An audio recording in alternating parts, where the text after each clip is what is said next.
On the morning she was meant to vow forever, Helena Marberry heard the truth no bride should ever hear. Her groom wanted her dowry, not her heart.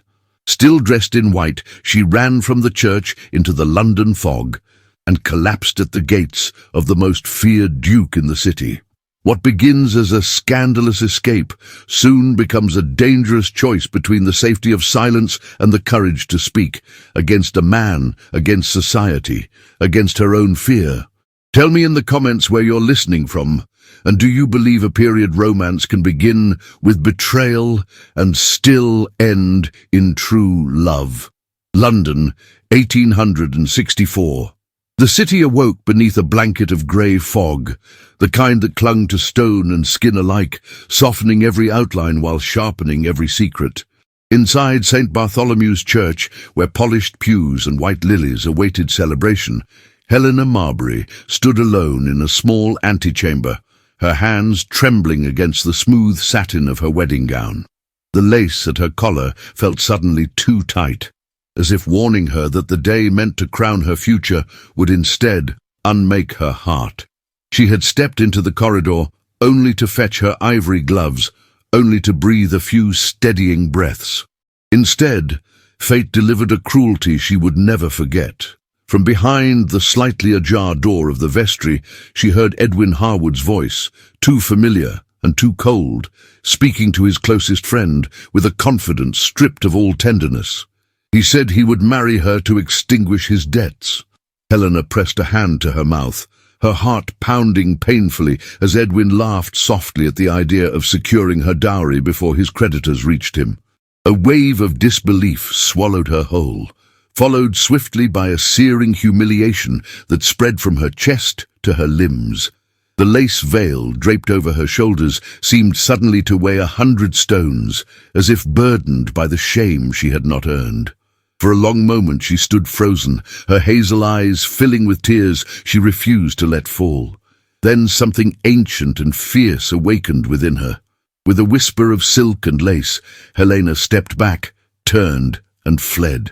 She slipped out through a side door, the church bells tolling distantly, as if calling her back to a life she could no longer accept. Her feet carried her down the stone steps, her skirt brushing the ground like a ghostly trail behind her. The fog embraced her at once, swallowing her white figure as she stepped into the vastness of London's morning streets. Carriages rumbled past, their lanterns glowing like watchful eyes. Street vendors stared. A pair of ladies clutched their shawls as they whispered behind gloved hands. Helena felt every gaze like a blow. The satin gown that should have crowned her joy now proclaimed her disgrace to the world. Yet she walked on, her breath shaking, her heart splintering with every step. Her family was in Bath, tending to her aunt's sudden illness. There was no father waiting to receive her, no mother to shield her trembling body, no sister to wipe the tears she fought to contain. The city felt immense, cruel, and indifferent. She had believed the morning would change her life. It had, just not in the way she imagined. As she crossed toward Grosvenor Square, the fog thickened until she could scarcely see the cobblestones beneath her feet. Her vision blurred, the world tilted. She did not know whether the cold or the heartbreak struck first. She only knew the strength drained from her limbs as if grief had hollowed her bones. Her fingers grasped at nothing, her breath caught, and the silk of her gown whispered one last time before her body crumpled onto the damp ground. Footsteps approached, heavy, purposeful, guards' boots cutting through the fog. A voice pierced the haze, firm yet softened by concern.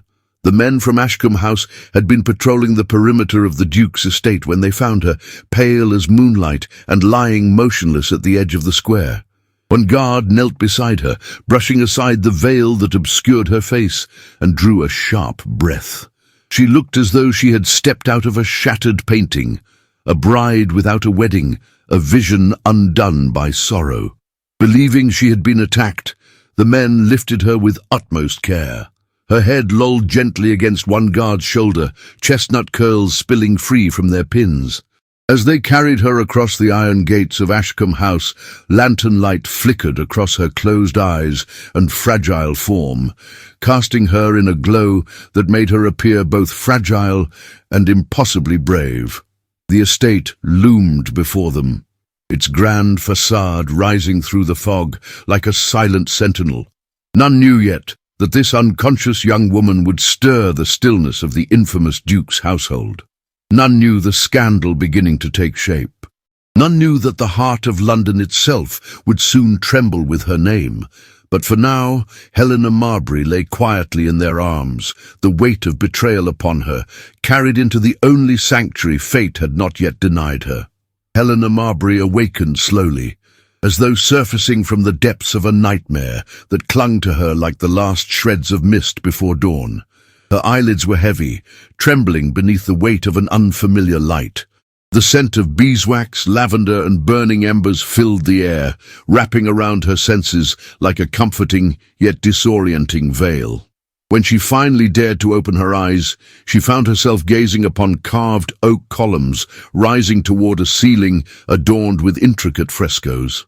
A fire crackled in a grand marble hearth nearby, casting its glow upon walls lined in dark velvet. This was not St. Bartholomew's. This was not her home. A surge of panic jolted her upright. The silk of an unfamiliar bedspread pooled into her lap like liquid silver. She gasped as she realized she still wore the remnants of a bridal gown. The once pristine satin was torn and rumpled, streaked with the faint dirt of the city's streets.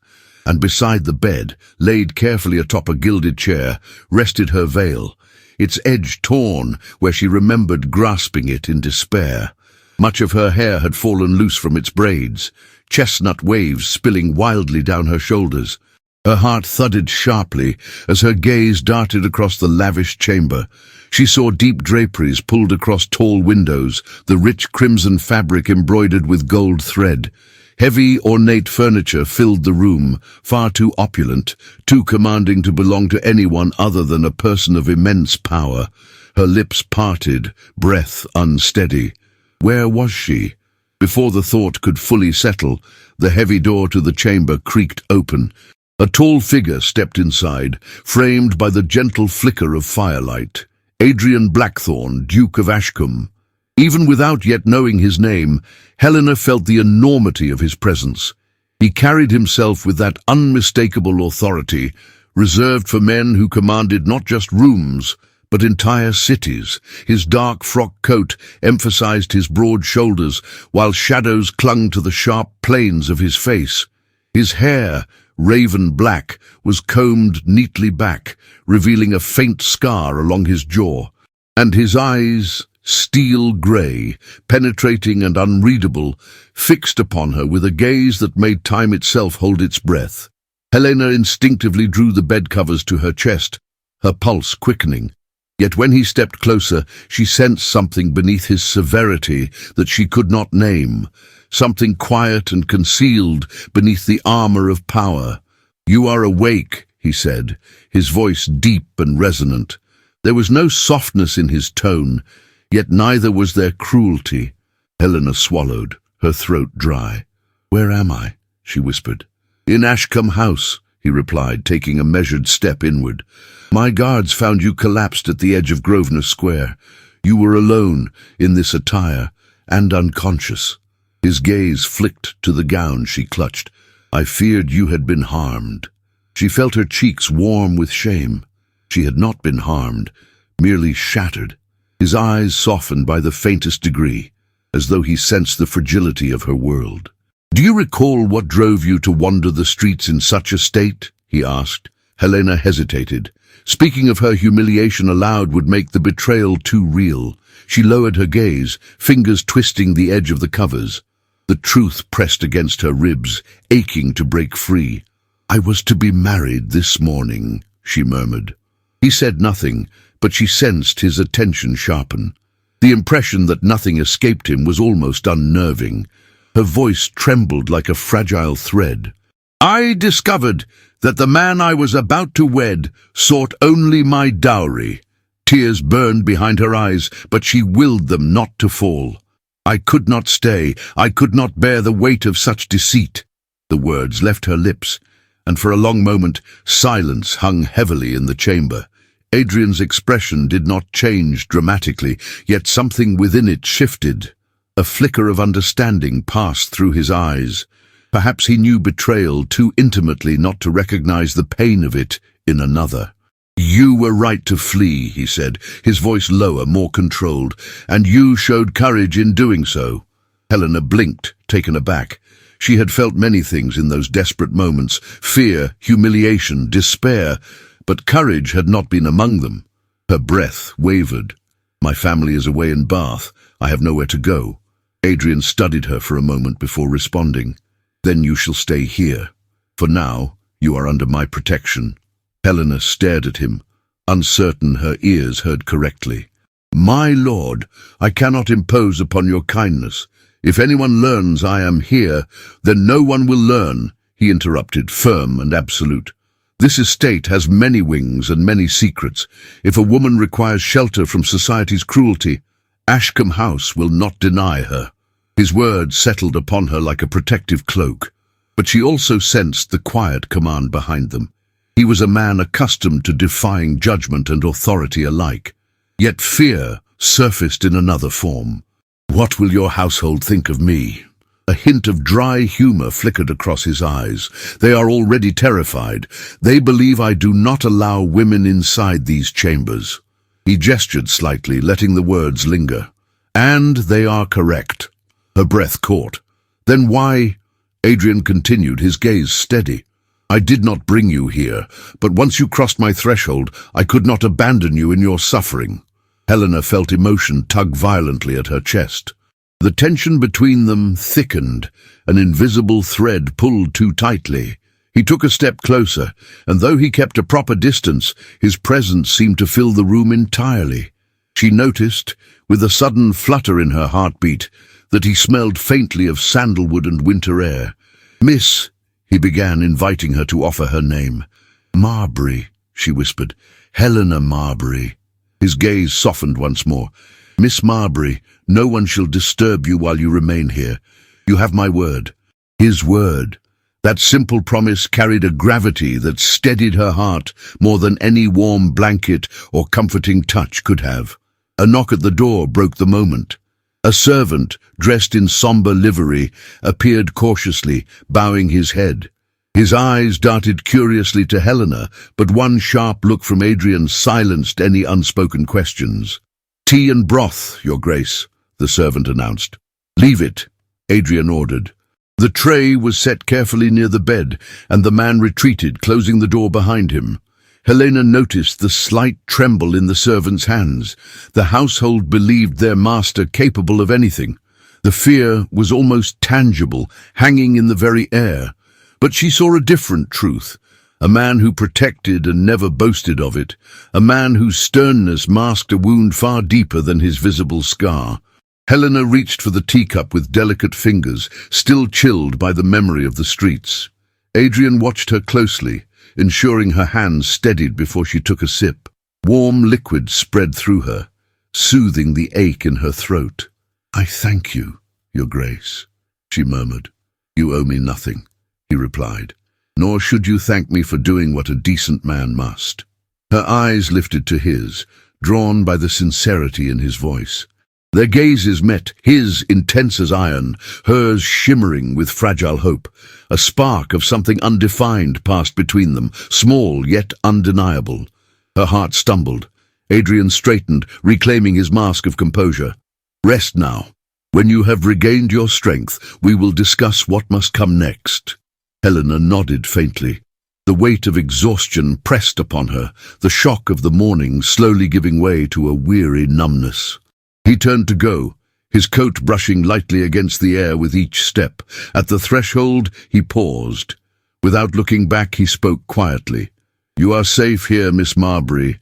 No man will harm you under this roof. A vow, unspoken, yet absolute. She watched him leave, the chamber feeling impossibly vast in his absence. The crackling fire softened its glow, and Helena lay back against the pillows, her hands resting over her thudding heart. In a single morning, she had lost the future she believed was hers, but within these strange and secretive walls she sensed her heart had been carried somewhere new, somewhere unknown, yet impossibly alive. For the first time since fleeing the church, Helena allowed her tears to fall. They slid silently down her cheeks, shimmering like pearls upon the satin sheets. And though grief still clung to her, she clung also to the only fragile certainty she possessed. She was no longer alone.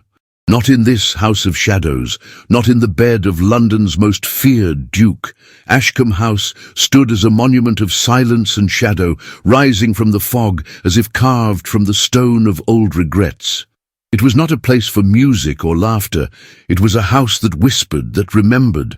The halls were vast, the ceilings high, the windows dressed in heavy velvet that allowed only slivers of light to pierce the gloom. And yet, within that sombre mansion of carved mahogany and candle-lit corridors, Helena Marberry began to breathe again. Her first days were spent in the western wing, far from the servants' gossiping eyes and the ceremonial wings reserved for grand receptions, long since abandoned. There, behind locked doors and silken drapes, she was permitted a solitude both soothing and strange. The gowns left for her were modest but finely made, dresses in dove grey and pale blue, with high collars and long sleeves, the fabric soft against her skin and free from ornamentation. Helena wore them with grace, her silhouette gliding through Ashkam's corridors like a quiet echo. It was Lady Rosalind Everley who first stepped across the invisible threshold of Helena's isolation. A woman of 31, with copper-red hair and eyes the colour of storm-lit meadows, Rosalind did not knock when she entered the chamber where Helena sat reading near the fire. She simply appeared, as though summoned by instinct. "I thought you might appreciate something warmer than silence," she said, setting down a tray with 2 cups of steaming tea. Her voice carried the kind of cultivated ease that only the truly perceptive possessed. Helena looked up, startled. "Thank you," she murmured, cautious but not unkind. Rosalind smiled faintly and lowered herself into the armchair across from her. "They say the Duke has brought a ghost into the West Wing," she said lightly. "But you don't seem the ghostly sort. You seem far too real for that." Helena's lips parted slightly. "Is that truly what they're saying?" Rosalind stirred her tea. "Not precisely. Some believe you are an heiress with a scandal too great to name. Others say you are his ward, spirited away from a convent. And a few of the footmen are convinced you're a governess, fleeing an unwanted marriage." She lifted an arched brow. "None of them, however, suspect the truth." Helena lowered her gaze. "Then you know it." "I know what I was told," Rosalind replied, setting down her cup. "And I know what I see. A woman who has suffered deeply, and who carries her dignity like armor." Helena could not speak for a moment. The words stirred something unsteady in her chest. "I left my own wedding," she said softly, her voice barely above the crackle of the fire. "But not because I had the courage to walk away. I left because staying would have been unbearable." Rosalind regarded her carefully. "That, my dear, is precisely what courage looks like."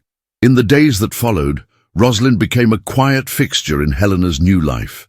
She came not to interrogate, but to sit, to share her observations of society's absurdities, and to gently anchor Helena to a world that no longer seemed entirely lost. In her presence, Helena rediscovered the strength to smile, even if faintly. Outside the estate, London swelled with rumours. Word of Helena's disappearance had reached the drawing rooms and parlour gossip circles with dizzying speed. She had vanished, it was said, in the middle of her wedding morning. Some insisted she had suffered a nervous collapse brought on by the weight of social expectation. Others claimed she had fallen prey to a fit of madness, an inherited weakness from her mother's side, perhaps. And most convenient of all were the versions told by Edwin Harwood himself, in which he cast himself as the heartbroken groom, abandoned at the altar by a capricious and hysterical bride. "He says he tried everything to help you," Rosalind informed her one afternoon, her voice edged with disdain. that he feared for your mind, that you were unwell. Helena's spine straightened. How very generous of him. Rosalind studied her with a level gaze. Do not underestimate the damage of a lie told by a man in need of redemption, especially one skilled in charming those who would rather not ask questions. Helena turned toward the window. The late afternoon light filtered through the drapes, casting long shadows on the carpet. I cannot go back, even if I wished to. The moment I stepped outside these walls, I would be devoured by the scandal he created. Rosalind rose and joined her at the window. Then it is fortunate you reside in a house that was built to withstand storms. Helena glanced at her, puzzled. Rosalind's lips curved. You are not the only one the world has misjudged. It was in the library that Helena found the traces of the man who had given her shelter. Books filled the shelves in languages she could not read, volumes on astronomy, law, medicine, and war, and poetry, tattered collections with notations in a hand she now recognized as Adrien's. His presence lingered there, in the scent of leather-bound spines, and the quiet order of a mind that sought to make sense of a disordered world. She had not seen him since that first evening. His absence did not feel like neglect. It felt like a boundary, deliberate and respectful, but not cold. Still, she could not help the way her thoughts returned to him, the firm set of his jaw, the intensity of his eyes, the way his voice softened only when speaking to her. There was a gravity to him, something heavy with memory and shaped by pain. She mentioned this once to Rosalind. He is not cruel, Helena said, folding a letter she had never finished writing. But he is feared. Rosalind's expression turned distant. Adrien Blackthorne is feared because men prefer monsters to martyrs. It is easier to believe he's ruthless than to admit what they did to him. Helena looked up slowly. What did they do? Rosalind's fingers drifted over the rim of her teacup. Years ago, Adrien had a younger brother, gentle, gifted, but too trusting. He was lured into a scandal. Gambling, I believe. One of the Whitmore sons set him up, mocked him publicly. A duel followed. Adrien stepped in when his brother faltered. He was not meant to fight that day, but he did, and he killed the Whitmore boy. Helena's breath caught. They twisted it, of course, Rosalind continued. Claimed Adrien had provoked it, that he was a brute with a taste for blood. The Whitmores held influence in Parliament. His reputation never recovered. And then his brother died shortly after. Consumption, some said. Others whispered it was despair. Silence stretched between them. I had heard something, Helena said at last, her voice tight, but I never knew. No one does, Rosalind replied softly, because Adrien will not defend himself. He believes it beneath him to explain the truth to those who never cared for it. Helena looked toward the closed doors that led to the eastern corridors of Ashkam House. Her heart beat a little faster. She had come to this house seeking nothing more than refuge. But now she sensed something deeper pulsing through its quiet halls, a grief that had shaped the man who protected her, and a loneliness that matched her own. She rose from her chair, crossing to the fire where her shawl lay draped. As she wrapped it around her shoulders, her eyes lingered on the embers glowing in the hearth. Ashkam House was filled with secrets, but so was she. And perhaps, in this vast and silent place, she might one day find not just shelter, but someone who saw beyond the silence. Ashkam House bore the silence of a cathedral and the sorrow of a mausoleum. Its corridors held more than footsteps. They echoed old betrayals, ancestral pride, and the weight of a name that once inspired reverence, but now provoked fear. And in that solemn estate, Helena Marberry began to see beyond the walls and into the man who had offered her shelter. It began in fragments. A door left half open, revealing the Duke of Ashkam seated before the hearth in the library. His shoulders bowed slightly, as if the fire could warm what the world had frozen within him. A moment in the drawing room when he paused before a faded portrait of two young men on horseback, his gaze lingering with a stillness that seemed almost reverent. A casual question over tea, do you prefer novels or essays, spoken with the careful neutrality of a man unaccustomed to idle conversation. Helena answered softly that she loved both, depending on the weight of her heart. He said nothing, only inclined his head. But his eyes, those unreadable, steel-grey eyes, flickered as if he understood that sometimes the soul sought logic, and other times it needed poetry to survive. He did not haunt the West Wing, nor did he intrude without cause. Yet his presence touched the house like wind against glass, silent, constant, impossible to ignore. The staff grew quieter in his wake. Doors were opened more slowly. Conversations ended mid-sentence. But Helena noticed how things shifted when she passed. The house that had once felt like a fortress of solitude now exhaled a different kind of silence. Not dread, but expectation. It was Rosalind who noticed it first. "You've changed the air in this place," she said one morning as they sat in the conservatory, where sunlight filtered weakly through leaded glass and dust floated like golden ash. Helena looked up from her embroidery, startled. "I have." Rosalind smiled faintly, threading her gloved fingers around the handle of her cup. It breathes differently now, softer, as though waiting for something to begin. Helena flushed. "I have done nothing but try not to disturb the rhythm of the house."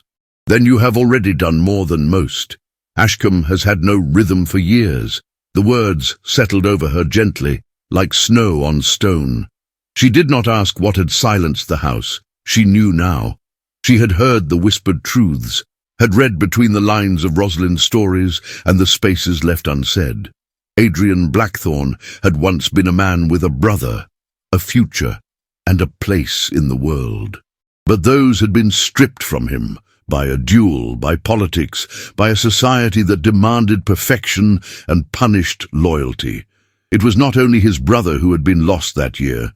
It was Adrien's place in the world of men who ruled by influence and smiled as they ruined. And yet, here he stood, commanding, precise, intact in body but not in soul. One afternoon, Helena stepped into the study to return a book she had borrowed. The chamber was unlit, dim with the coming dusk, and the scent of leather and ink wrapped around her like memory. On the far side of the room, standing before a tall window shadowed by ivy, stood the Duke himself. He turned when he heard her, though his expression did not change. He was dressed not in a coat, but in shirt-sleeves and a waistcoat, his cravat removed, the high collar of his shirt unfastened. She had never seen him thus, unguarded, dressed more for thought than for power. The soft lamplight illuminated the scar that traced a clean line from his jaw to the hollow just below his ear. It was not grotesque, but it was stark. A wound that had never faded, a truth that the world had twisted into legend. "I apologize," she said quickly, her voice catching. "I did not mean to intrude." He looked at her for a moment, then shook his head slowly. "You are not an intrusion, Miss Marberry." The words were quiet, but they settled deep within her. She placed the book on the table. "I finished it sooner than expected." "What did you think?" he asked, stepping away from the window. "It was unkind," she said, "and brilliant. The kind of story that leaves you lonelier when it ends." Adrien nodded, and something passed between them, unspoken yet unmistakable. She moved to leave but paused, her fingers brushing the edge of the desk. "May I ask something?" His posture shifted slightly, but he did not object. "Why did you keep the portrait in the North Hall?" she asked softly. "The one of your brother." Adrien's eyes darkened, and for a heartbeat, Helena feared she had overstepped. But then he exhaled, slowly, deliberately. "Because removing it would be erasure," he said, "and grief deserves more respect than silence." Helena felt her throat tighten. "I'm sorry." He shook his head. "You have nothing to apologize for. You asked what no one else dares to mention." She looked at him fully then, and he looked back. And in that gaze something changed, not softened but opened. She saw not the Duke the world feared, but the man who had once stood on a field of honor, defending his brother and burying him soon after. A man who still bore the weight of a reputation he never tried to mend. Later that evening, as she walked alone through the gallery wing, Helena found herself drawn to that same portrait. The young man in it bore a resemblance to Adrien, lighter in colouring, more joyful in expression. He sat atop a chestnut horse, one hand raised in greeting. The background was pastoral, the mood untroubled. But Helena knew now what followed that image. She stood there for a long while, studying the face of the boy who had broken beneath the world's cruelty, and the shadow of the man who had borne that cruelty in his place. That night, she could not sleep. Her thoughts twisted through fragments, Adrien's voice in the dim library, the quiet assurance in his words, the scar the world had turned into a lie. She rose and moved toward the window, opening it just enough to feel the cold air press against her skin. The sky beyond was overcast, the moon veiled, the wind whispering secrets only the broken could understand. Far below, in the courtyard, a figure moved. She knew the silhouette instantly. Adrien stood alone beside the stone fountain, his head bowed, his coat unbuttoned, the wind tugging at the hem. He was still, as though listening for something no one else could hear. And though she could not see his face, she sensed the weight he carried. The grief, the anger, the loyalty that had cost him everything. Helena pressed her hand to the glass. In another life, she might have stayed in her window, turned away, and let him remain alone in the dark. But not this one. Not now. Because she too had stood in the wind with nothing but sorrow. She too had been whispered about, pitied and erased, and in him she saw not a monster, but a mirror. Below, the figure turned slightly, as if he had felt her gaze. She stepped back from the window, heart pounding. He did not look up, but he stayed a moment longer before walking away, vanishing into the shadows of Ashkam House. And in the quiet that followed, Helena whispered his name, not as the world spoke it, not as legend had twisted it, but softly, like a prayer spoken by someone who had seen beneath the armor. Adrien. London devours what it cannot control. By the second week of Helena's disappearance, the city no longer whispered. It roared. Drawing rooms buzzed like hives, newspapers fanned the flames, and every street corner seemed to host some variation of the same murmured phrase. The Marberry girl had vanished on the morning of her wedding, and someone powerful was hiding her. The scandal refused to rest in idle curiosity. It demanded an answer, a name, a sacrifice. And Parliament listened. The Whitmores, aristocrats polished by generations of political cunning, saw in the chaos a long-awaited opportunity. Beneath their polished civility lay a bitterness that had never healed. It had festered since the duel that claimed their eldest son and publicly disgraced the Duke of Ashkam.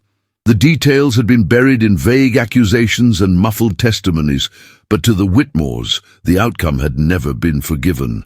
Now, years later, the Duke's silence had bred mystery, and mystery had bloomed into myth. And myth, when mixed with power and spite, became the deadliest form of truth. Their campaign began subtly, editorials penned under pseudonyms, questioning the integrity of powerful men who lived behind locked gates. Rumours whispered into the ears of influential clergymen and members of the House of Lords. The suggestion that a young woman had been lured, perhaps coerced, into the shadows of a duke's estate, that her mind, fragile and wounded, had not been protected, but claimed. At first, Adrien said nothing. He moved through Ashkam House like a ship slicing through ice, silent, composed, precise. But Helena saw the changes, the minute shifts. His shoulders stiffened more often. He stood longer by the hearth at night, staring into flames that reflected nothing but restraint, and the letters that arrived each morning were no longer from publishers or scholars. They bore the red wax seals of men who governed. In the drawing room, Rosalind set down the morning paper with trembling fingers. "They are calling you a recluse, with unchecked influence," she muttered. "A predator hidden behind titles and locked doors. They say Helena may not be with you by choice." Helena stood by the window, her gaze fixed on the frost, tracing delicate silver lines across the glass. "Then I must go." Rosalind turned sharply. "What?" "I must leave this house," Helena said. Her voice did not tremble, but her fingers clenched the folds of her dress. If I remain, he will be hunted. I am not worth a second scandal. Rosalind crossed to her, fierce and unflinching. You are worth far more than the lies they speak, but you are not safe out there. Not now. I was not safe here either, Helena said softly, until he made it so. She did not wait for permission. She stepped out of the room, heart pounding, skirts whispering against the marble floors like leaves stirred by wind. She found him in the library, where the light was always dim, the windows always veiled.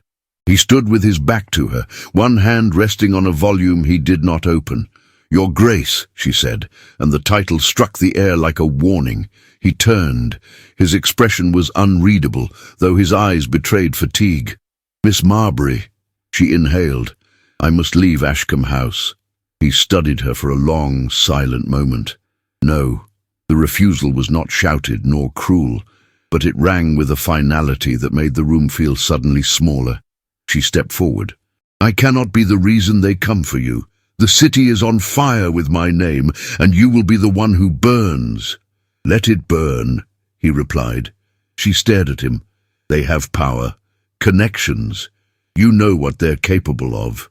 Yes, he said, his voice low, measured. But I will not send you out into a world that would devour you to save itself. Her throat tightened. And I will not watch you fall because of me. He crossed the space between them in 2 strides. Do you truly believe, he said quietly now, that your leaving would silence them, that they would forgive me if I cast you out into the lion's mouth? She opened her mouth, then closed it. Her heart thudded painfully. They want blood, he said, softer still. Not justice, not truth. And if you were to go, Helena, you would not vanish the rumors. You would confirm them. She looked up at him, and he looked down at her. Close now. Too close. The scent of him, cedarwood, leather, fire wrapped around her, and her breath caught in her chest. Then what do we do? She whispered. We endure. The word rang through her like a bell. She had endured much in the days since she fled her wedding, but never had she felt so seen, so fiercely defended, not even by her own blood. Adrien Blackthorne stood before her not as a duke, not as a legend, but as a man who had chosen her safety above his own legacy. Why, she asked, her voice breaking. Why risk everything? He did not answer at once. The silence stretched, trembling between them. Then, with a gentleness that shattered her, he said, Because I know what it is to be abandoned in the hour when the world turns. Helena's breath caught.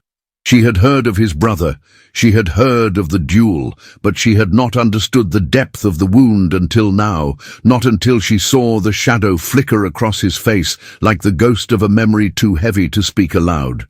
He took a step back, as though the air had grown too intimate.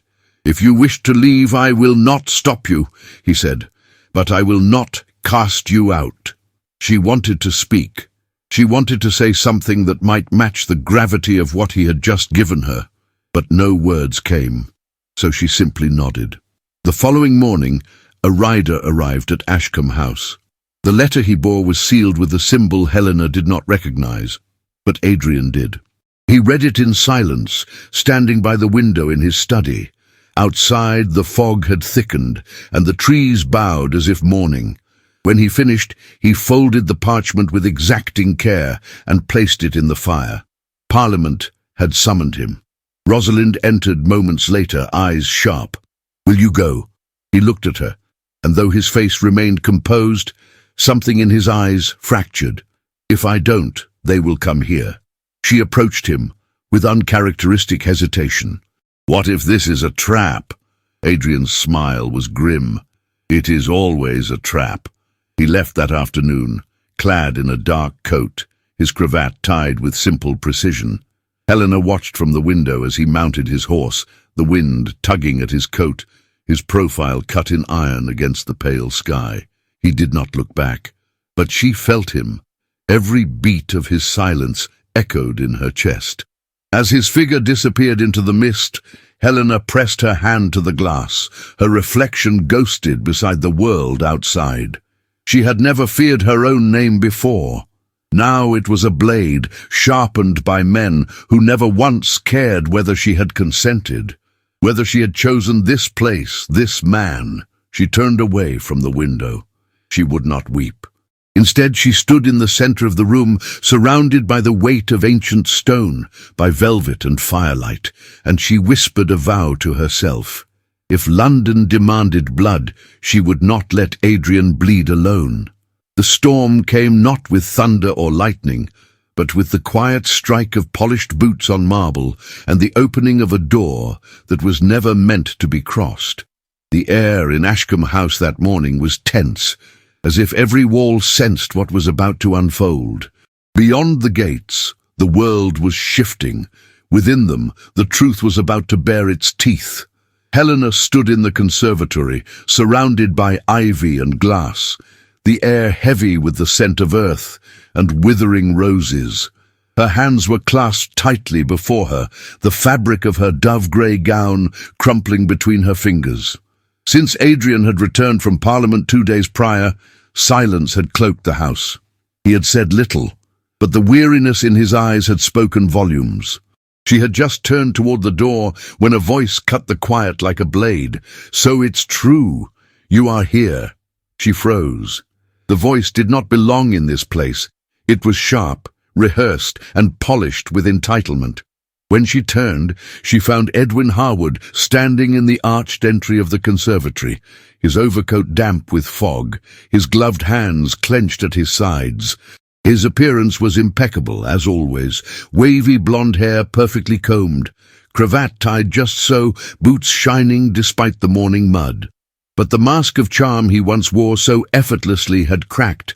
His expression was twisted in barely contained rage and something worse, panic. Helena did not speak at first. She simply looked at him, allowing the silence to do what words could not. Shame bloomed in the hollows of his gaze. "You disappeared," he said, stepping closer. "And now the entire city speaks of me as if I were some villain from a penny novel. My investors are pulling out. My name is tarnished. My mother won't leave her room." "I didn't ask you to lie," Helena said, her voice even but low. "Nor did I ask you to follow me," he scoffed. "You didn't give me a choice." "I gave you no choice." She took a step forward. "You spoke of me like a possession to be acquired. You gambled away your fortune, and when I was to be your salvation, you sold me with words before we ever reached the altar." Edwin's face flushed. "You were emotional, fragile. You misunderstood." Helena tilted her head, her hazel eyes steady and unflinching. "I was devastated, but I was not fragile, and I misunderstood nothing." His mask dropped completely. "You will come back. You will marry me. We will claim you suffered a breakdown from grief over your mother's death, and that I waited patiently for your recovery. People will believe it. I've already written the letter." "No," she said. Edwin blinked. "What?" "No," Helena repeated. Her hands trembled, but her spine remained straight. "I will not marry you. I will not be part of your performance." His voice dropped to a hiss. "You are ruining me. You ruined yourself," she whispered. "I only stepped aside and let the truth be seen." He surged forward, eyes wild. "You think he will protect you forever? You think the Duke of Ashkam will make you respectable again? You are a fallen woman now, Helena, a stain. No one will ever see you the same." The words struck like a whip, but Helena stood firm. "I would rather be ruined in truth than respectable in a lie." He reached for her wrist, grasping her arm with a force that startled even him. And then he froze, because a shadow crossed the conservatory entrance. Adrien Blackthorne stood in the threshold, his expression unreadable, but his presence suffocating. He wore no coat, only a black waistcoat over a starched white shirt, sleeves rolled back to his forearms. There was no weapon in his hand, no violence in his voice, but his silence was more lethal than any blade. "Let her go," he said. Edwin dropped Helena's arm as if burned. Adrien stepped forward slowly, his eyes locked on Edwin's. "You've come into my house, touched what is under my protection, spoken words that should never be spoken to a woman." "I came to reclaim what is mine," Edwin said, though his voice faltered. Adrien's gaze darkened. She was never yours. There was a pause, heavy and still. Then Adrien added, voice low, but I promise you this, Mr. Harwood, if you raise your hand to her again, even once, no court in England will protect you from me. Edwin paled. Rosalind appeared behind them just then, summoned by instinct or the tremor in the air. She took Helena's arm gently and guided her from the room, her eyes never leaving the men. In the hallway, Helena could feel her breath shaking, though she tried to keep her expression calm. He won't try again, Rosalind said quietly, guiding her toward the sitting room. He lacks the courage to face a man who can't be bought. Why did he come now? Helena asked, her voice distant. Why now?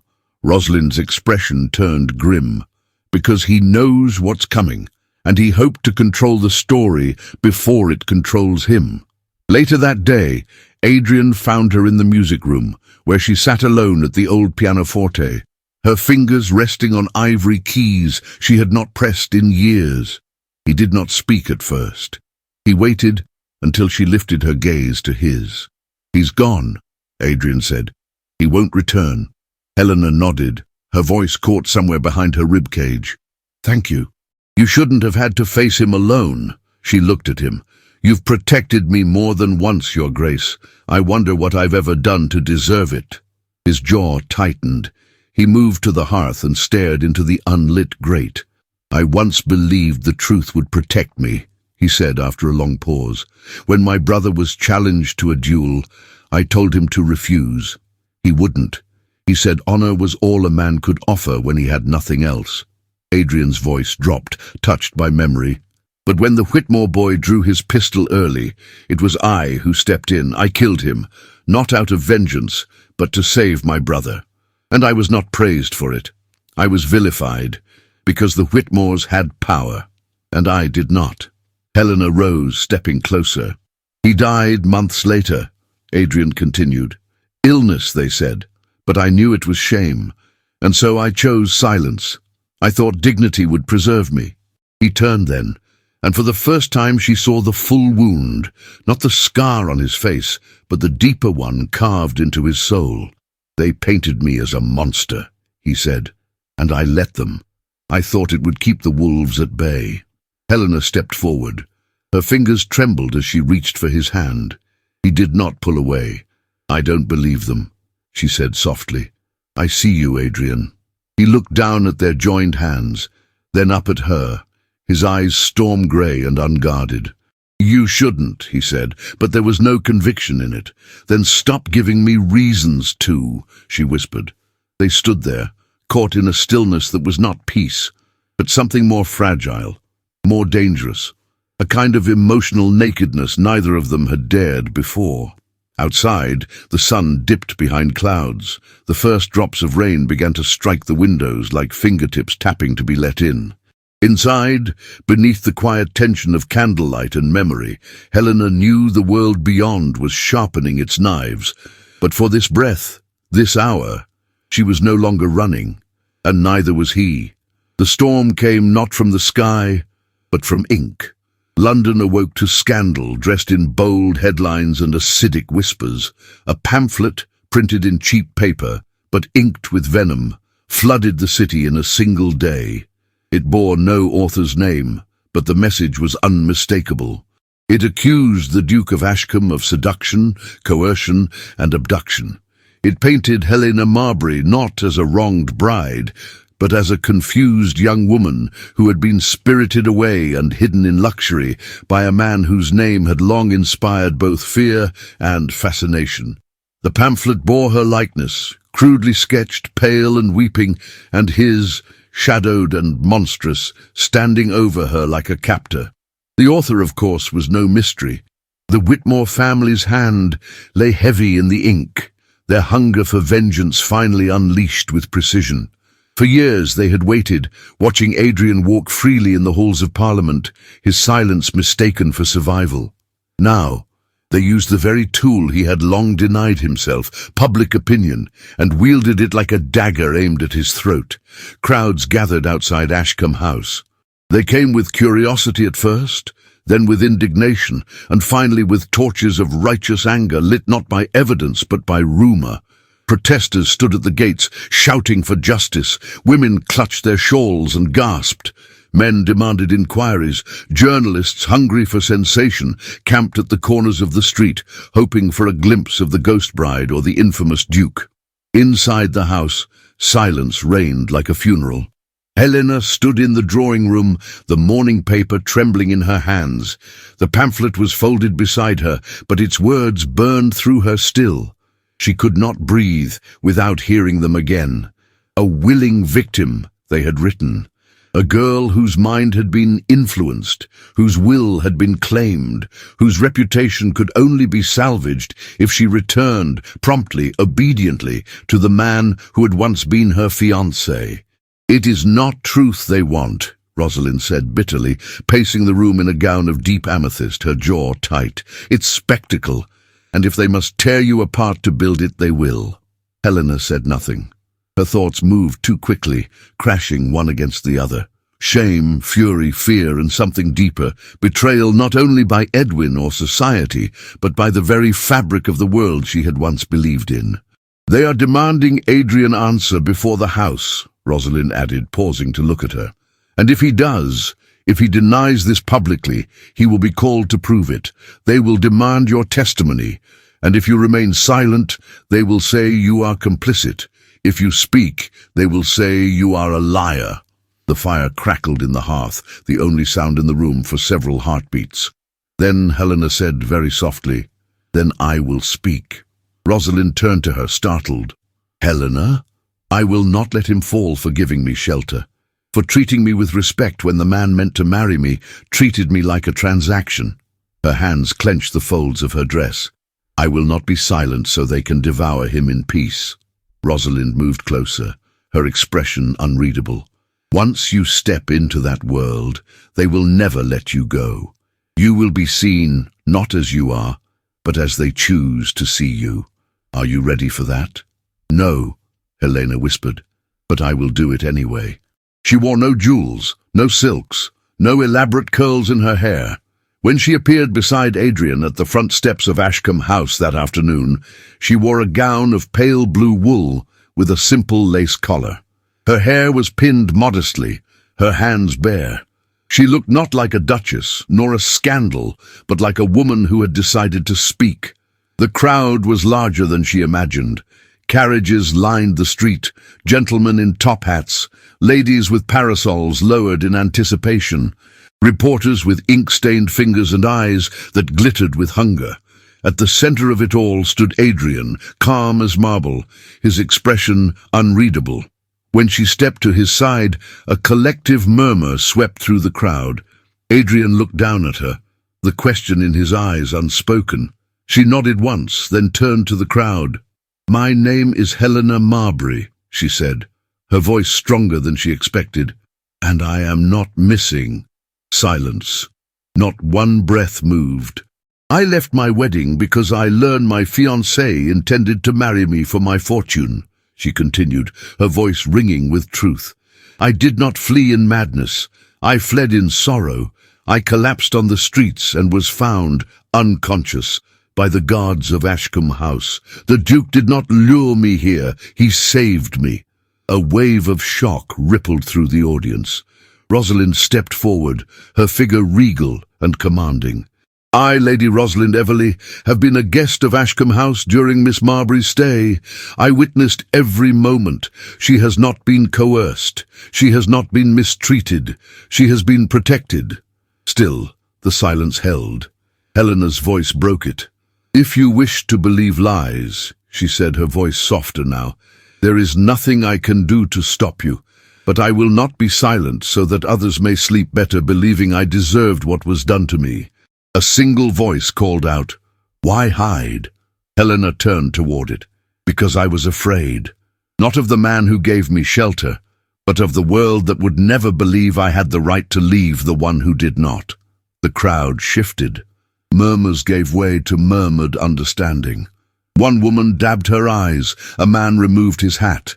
Adrien said nothing throughout. He stood beside her, steady as stone, allowing her voice to carry. And when she finished, he offered her his arm, not to possess her, not to shield her, but to walk with her. They entered the house again in silence. Inside, the doors closed with finality. Rosalind met them in the corridor, her face pale, her eyes bright. "That was either the bravest thing I have ever seen," she whispered, "or the most foolish." "Both," Adrien murmured, glancing at Helena. "But it was hers to choose." Helena said nothing, but the weight of what she had done settled into her bones. She had spoken. She had shattered the silence. And London, for all its cruelty and pride, had listened. Not completely, not kindly, but it had heard her voice. In her chamber that evening, she stood before the mirror and unpinned her hair. She saw a different reflection than the one who had arrived at Ashkam.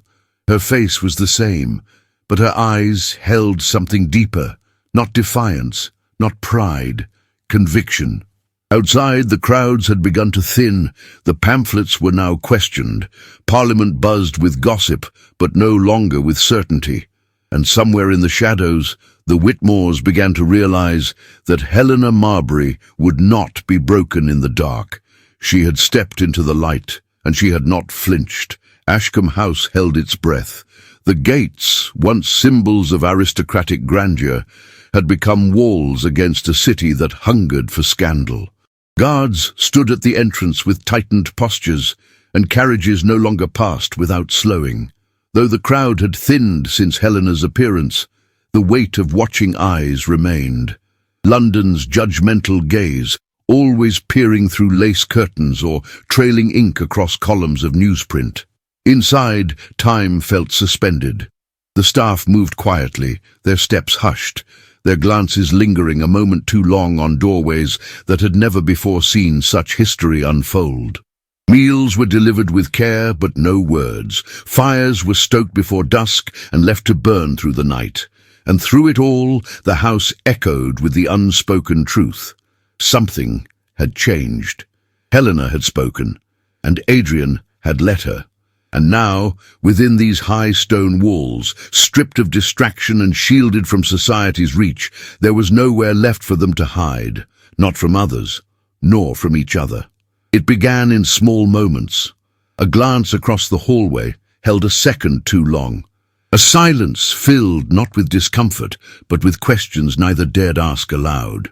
A shared walk through the frost-kissed gardens, where conversation lingered in the air like the pale clouds of their breath. In the evenings they read beside the same hearth. She sat with her feet tucked beneath her on the embroidered settee. He stood near the window, half turned toward her, always listening. The fire flickered across his face, softening the edges that had once seemed carved from iron. She spoke of her mother's lullabies and the orchard behind their home in Sussex, of a childhood filled with modest joys and quiet disappointments. He spoke of books that had shaped him, of battles lost in Parliament, of memories with his brother he had locked away for fear they might undo him, and slowly, piece by fragile piece, their defences crumbled. One night, a storm swept over the city, rain drumming against the windows like urgent fingers. The wind howled down the chimney, and thunder rumbled like distant grief. Helena had risen from her chair to draw the curtains when she felt him behind her. Not close, not intrusive, but present. She did not turn. "I've always loved storms," she murmured, her hand resting on the heavy velvet. "They sound like the world is weeping." Adrien's voice came softly, or perhaps screaming. She lowered her hand and turned to face him. His expression was unreadable, but his eyes, those storm-grey eyes, were unguarded. "I'm sorry," he said suddenly. She blinked. "For what?" "For all of it," he whispered. "For the things you've endured, for the pain you had to name in public, for the weight I've placed on your shoulders." "You didn't place it," she said gently. "You shared it." He looked at her then, not as the Duke or the Protector, but simply as a man who had carried silence too long. "I was prepared to face the world alone," he said. "I was raised to believe solitude was safer than trust. That detachment was strength." "And now?" she asked, her voice almost a breath. "Now I find myself terrified of what it would mean to lose you." Helena's heart faltered. Adrien took a step forward, not bold, but measured, as though offering her every chance to retreat. He reached for her hand, his fingers brushing hers with reverence. "I love you, Helena," he said, low and rough with truth. "And I know the cost. I know what society will say. I know the price they will demand if you choose to remain by my side." She looked down at their joined hands, the contrast of his strength and her softness, the meeting point of two souls long starved of refuge. "Do you think me afraid of the world?" she whispered. "No," he said, his voice breaking slightly. "I think the world is afraid of you, because you speak with honesty, and they cannot bear it." She lifted her gaze, her eyes shimmering with tears that did not fall. "You are not my ruin," she said. "You are my home." He inhaled sharply. She stepped closer, resting her forehead against his chest, feeling the steady rhythm of his heart against her cheek. His arms came around her, tentative at first, then certain, not to possess her, not to shield her, but to hold what he feared he might never deserve. In that embrace, no words were needed. It was not a kiss. It was not passion burning at the edges. It was something slower, deeper, the quiet surrender of two hearts no longer willing to pretend indifference. They stayed there for what felt like an eternity, wrapped in silence and stormlight.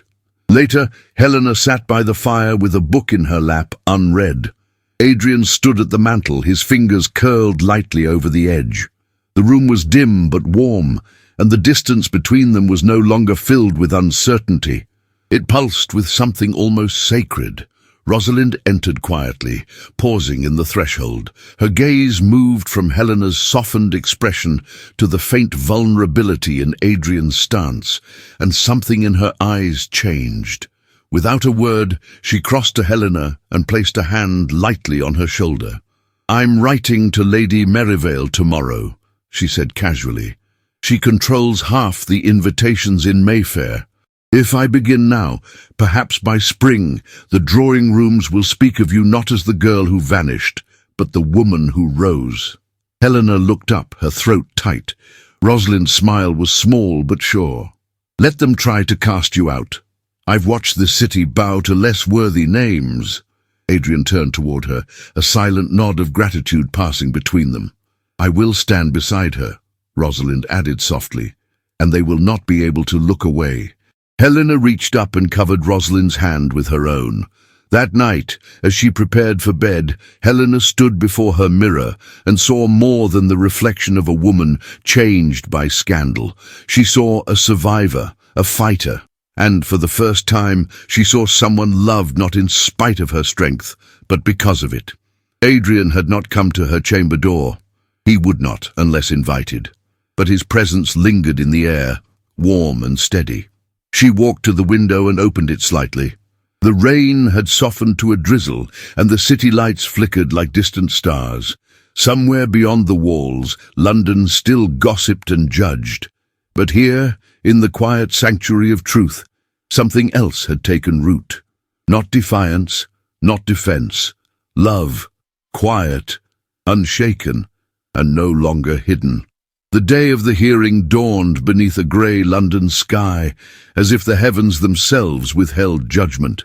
Carriages clattered over cobblestones outside Westminster Palace, delivering peers of the realm, ministers, and whispering onlookers to the chamber where reputations were forged or shattered. Within the high walls and iron-latticed windows of the Assembly Hall, the air was thick with anticipation and the faint scent of ink, wax, and powdered wigs. The name of the Duke of Ashkam had not rung so loudly through the corridors of power since the duel that cast his name in shadow. Now it would ring again, but this time with Helena Marberry at its centre. Helena sat poised on a wooden bench just behind Adrien, her back straight, gloved hands resting in her lap.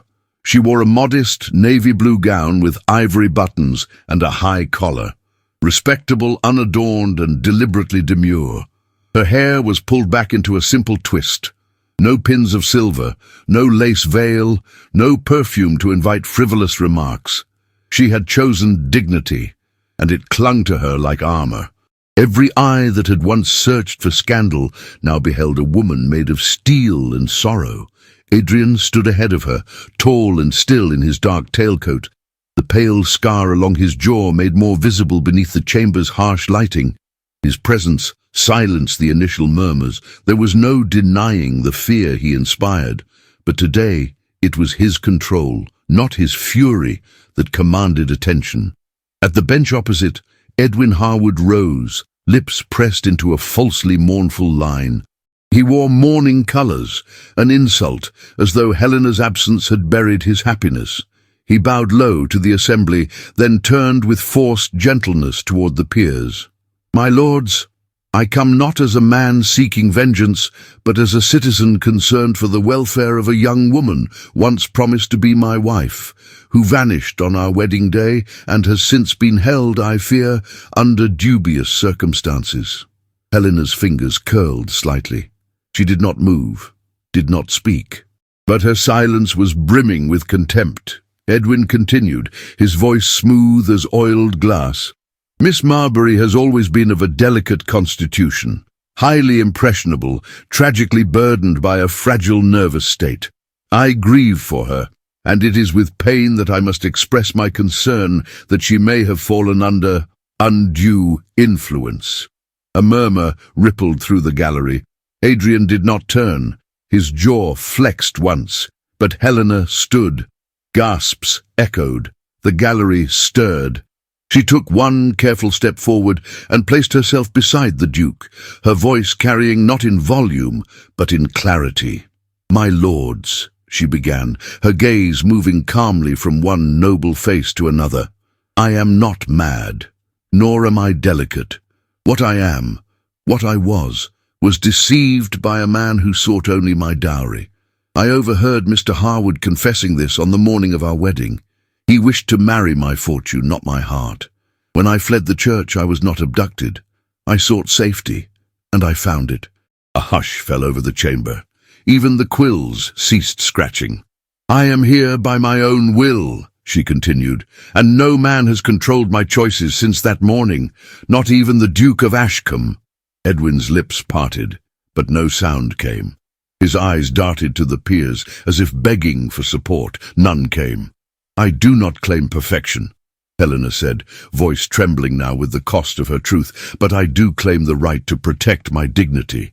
And I will not permit it to be stolen again under the guise of concern." She stepped back. Adrien, who had not so much as breathed too loudly, now turned to her, not with pride, but with awe. The speaker gestured. "His Grace may speak." Adrien moved forward, each footstep echoing like a hammer on judgment's anvil. When he turned to face the room, it was not as the feared Duke, but as a man who had lived too long in silence. "There was a duel," he said plainly. "Years ago. My brother, barely 19, was tormented by the heir of the Whitmore family. Letters prove this. Threats, extortion. When my brother tried to put an end to it, the young Whitmore struck him, twice. I arrived to find my brother bleeding and I intervened. I struck back. The heir did not survive." He paused, allowing the weight of his confession to settle. "They called me a brute, but I stood trial and was cleared, yet the Whitmores whispered their version louder. They turned Parliament against me in whispers, painting my defence as aggression, and I accepted it. Until now. The peers watched, faces like carved stone. I did not ask Miss Marberry to come to my home, but when she did, I saw in her a kind of truth I had long forgotten existed. She stayed not because I forced her, but because the world outside would have devoured her." Then softer, "If this is to be judged, let it be I who is judged. Spare her the weight." He stepped back. Rosalind rose from the gallery, regal in her emerald silk and velvet gloves, her chin lifted with the haughtiness of a marchioness unafraid of her own power. "I will speak," she said. A pause, then nods from the bench. "Miss Marberry is no victim," she said. "She is a woman of uncommon bravery who faced the humiliation of an abandoned bride and emerged with her head held high. I was there when she arrived at Ashkam House. I have seen no trace of madness, only strength." And if London society cannot recognize that, then perhaps society is what needs correcting. A stunned silence. Then slowly the tide turned. One noble whispered, another nodded. The murmur swelled, not with outrage, but with re-evaluation. Later, as the chamber emptied and the torches dimmed to dusk, Helena stood at the threshold of the colonnade overlooking the Thames.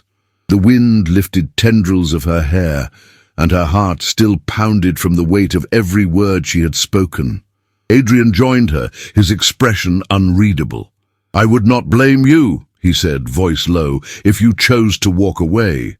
The name Ashkam carries a burden even now, and I will not hold you to anything said in the storm." Helena looked at him, and then, slowly, she reached for his hand. "I'm not afraid of storms," she said. "Not anymore, and I'm certainly not afraid of your name." His eyes closed for the briefest moment, as though her words had pierced through armor long calcified. "I would give you back your peace," he said, "even if it meant losing mine." "You are my peace," she whispered. And with the eyes of Parliament still echoing in their memories, and the judgment of the city still undecided, Helena made her choice. Not as a woman swayed by sentiment, but as one who had weighed the cost and dared to love anyway. The spring air held a softness that seemed almost unreal after the long, bitter season that had wrapped Ashkam House in silence and scrutiny. Now beneath a gentle sky, the color of faded porcelain, the gardens bloomed again, not only with wisteria and white lilacs, but with the hush of anticipation. The very earth seemed to hold its breath. Helena stood near the old stone fountain that marked the heart of the private garden. A canopy of climbing roses arched overhead, delicate blossoms trembling in the morning breeze. She wore a simple gown of ivory muslin trimmed with soft blue silk, unadorned except for a locket at her throat, the only relic she kept from her past life. The satin ribbon around her waist was not purely ornamental. It had been tied by Rosalind herself, with hands that trembled more than either woman dared acknowledge. Adrien approached quietly, his footsteps muffled by the gravel path. He was dressed in a navy coat, tailored so finely that not even the wind dared to wrinkle it, and he held no ring, no grand token, only a single sprig of white heather in his palm. When he reached Helena, he did not speak immediately. He only looked at her, and in that look was everything he had not allowed himself to dream: hope, fear, and the fragile audacity of joy. "I have nothing to offer you that the world values," he said softly. "No restoration of name, no certainty of welcome among society's circles, no peace without shadows. But I offer you the only truth I have left. I love you, Helena. Not for what you endured, not for what you restored in me, but for who you are. Will you stay, knowing what the world may still whisper?" Helena's lips parted, and for a moment she said nothing. She reached up and touched the locket, then looked at the white heather in his hand. "You gave me refuge," she said. "But more than that, you gave me back the right to decide who I am. You stood beside me when I had no name left to defend. And now, I choose you, Adrien. Not because I must, because I want to." The silence between them shimmered with unshed tears. When she took the heather from his hand and tucked it into the ribbon at her waist, it was more binding than any vow spoken beneath cathedral vaults. Their wedding was held within the hour, in that very garden where once only solitude reigned. No carriages lined the drive, no titled matrons gossiped from embroidered pews. There was only Lord Whitfield, whose quiet integrity had outlasted many louder names in Parliament. Rosalind Everleigh, wrapped in dove-grey silk and radiant with the satisfaction of hope fulfilled, and a handful of devoted servants who had come to love their master more in silence than his former friends had ever done aloud. The ceremony was brief and without pageantry. The vicar, an old friend of Adrien's late mother, blessed their union with trembling hands and eyes too wet to hide. As the final words were spoken, and Adrien slipped a plain gold band onto Helena's finger, the world did not roar with celebration, but the garden did, with birdsong, and the rustle of wind through the hedgerows, and the scent of roses unfurling in the sunlight. It was enough.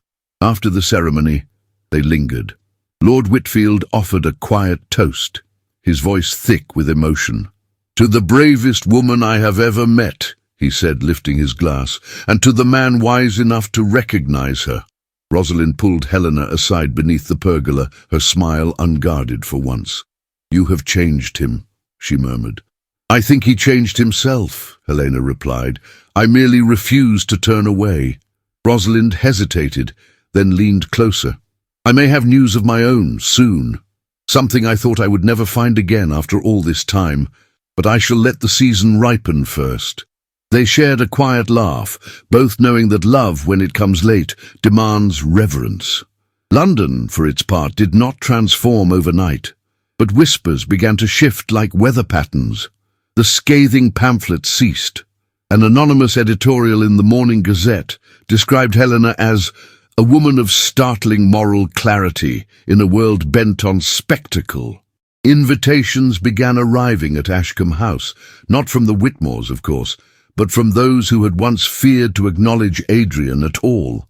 Some came out of curiosity, others out of guilt. Most were left unanswered. And yet, one small miracle remained. Lady Pemberton, an aging dowager who had once blackballed Adrien from a charity council, sent a bouquet of snowdrops with no card. It was Rosalind who found it and placed it in the drawing-room. "Even stone hearts soften," she mused, arranging the blooms with a touch of irony.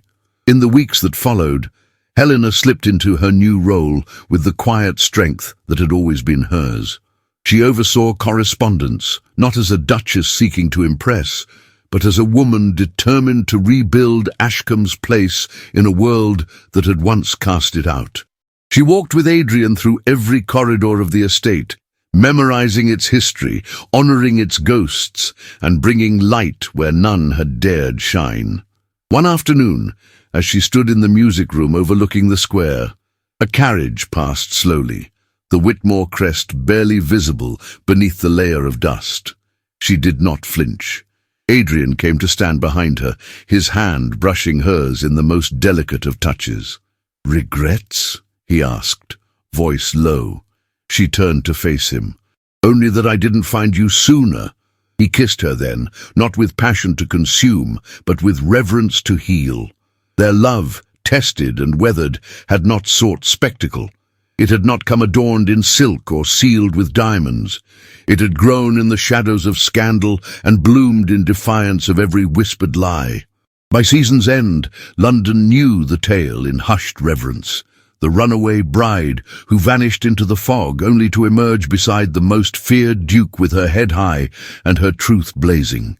A quiet legend, spoken in drawing rooms and scrawled in secret diaries, of a woman who dared to choose love, not for safety nor for comfort, but for the courage it demanded. Helena Marberry, now the Duchess of Ashkam, stood not as a symbol of ruin, but as a beacon for every woman told to lower her voice and accept less. And Adrien, once cursed by rumor and exile, now stood taller than ever, not because his name had been cleared, but because he had chosen to love without conditions, and in doing so had become the kind of man even his enemies could not define. In the end, their hearts had triumphed, not with noise, but with grace. Ashkam House had changed little in 8 years. The ivy still climbed its stone facade in elegant spirals. The chimneys still whispered smoke into the morning mist, and the gardens, always the first to greet the spring, had once again erupted in a soft storm of wisteria, lavender and roses. But inside its walls, everything had changed. A boy's laughter echoed down the marbled hallway. His name was James, 7 years old, with the dark, intense gaze of his father and the quiet, resolute spirit of his mother. And close behind him toddled his sister, Clara, not yet 4, with curls as wild as the wind, and an ever-growing list of questions that no tutor could contain. They belonged to Helena and Adrien, children born not of duty or expectation, but of a love that had survived every test the world had once thrown at them. Helena stood in the threshold of the nursery, her gown a soft plum, her hair swept back with only a silver comb. There were fine lines near her eyes now, marks of laughter, of sleepless nights, of years lived fully. She watched her children with a smile that held 1,000 memories. Behind her, Adrien approached, slower than before, but with the same quiet gravity that had once unnerved all of London. He slipped an arm around her waist and rested his chin on her shoulder. "They'll frighten the governess again. She'll recover," Helena said, amused. "It's her 3rd week. That's already longer than the last one lasted." Adrien chuckled, a sound more frequent now, yet no less precious. Outside, the staff prepared for a small gathering, only close friends and trusted allies. Today marked 8 years since the day Helena had stood in Parliament and turned the tide of a city. They never marked it publicly, but in their hearts it was a quiet anniversary of courage, scandal and love, won in defiance of everything. Lord Whitfield had sent a note by courier, his trembling hand barely legible now, but still lined with affection. Lady Rosalind Everley, now Lady Everley Redmayne, would arrive within the hour, accompanied by her husband and their 2 adopted daughters.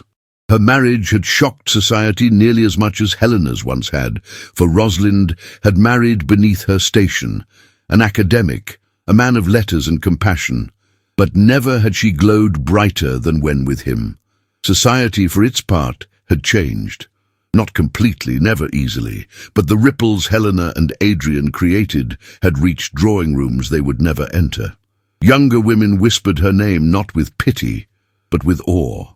And there were those who still turned cold at the sound of Duchess of Ashkam, but even they knew better than to question her standing. The Whitmore family had not fared as well. Their political clout had withered over the years, not because Helena had sought vengeance, but because their own cruelty had become impossible to ignore. Edwin Harwood, once bold with lies and ambition, had vanished into obscurity after being publicly discredited. A final letter had arrived from him 5 years prior, pleading, bitter, hollow. Helena never opened it. She had given him enough of her soul once, no more. That afternoon, beneath the rose-covered pergola where they had once wed, Helena and Adrien watched their children chase butterflies across the lawn. The air smelled of lavender and promise.